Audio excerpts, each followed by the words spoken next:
Good afternoon, and thank you both for coming and sharing your experience with us. It's good to hear that that there are some programs that are helpful to businesses. And because I spent a lot of time in education, I'm actually quite interested.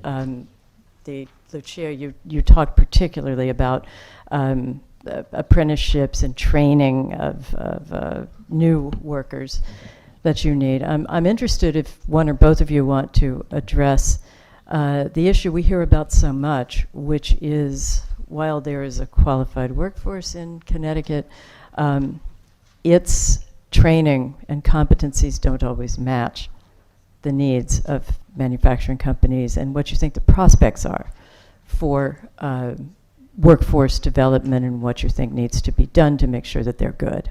Thank you.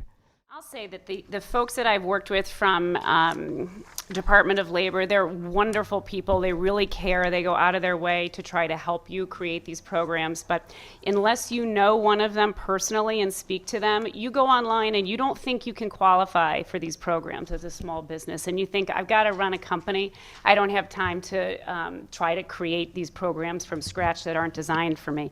And then once you sit with, let's say, a DOL employee, and they really care and they help and walk you through it, it's really not that hard to create the programs. I will say a frustration has been once you have that great contact and somebody tells you about another program, you go to that contact and they say, oh, that's this person. Oh, that's this department.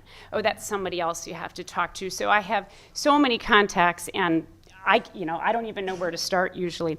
I was so interested to hear about the pilot grant because I think some of my packing positions would actually be perfect for some differently abled folks, and I've been trying to find how to go about and hire people who we might be outside of our regular pool, and I can't even figure out how to do it. So if there were a pilot program like that, I mean, we would be very interested in pursuing it. I do want to say, workforce is a big issue for us, as is the high cost of doing business here. But I want to speak on a personal level and not on behalf of CMC. And look at the big picture of why we're still in Connecticut. It's a great quality of life, and we all send our kids to public schools. And that's why my mom moved here in the 70s, and that's why I moved my 4 kids and my husband to Connecticut. And I just think it needs to be said that the Looney Proposition 454, which is seeking to consolidate the school districts, is a disaster. And I want you to recognize that manufacturing CEOs have a choice of where to locate their businesses. And one of the reasons they locate them in Connecticut is because of this great quality of life and public education for their families.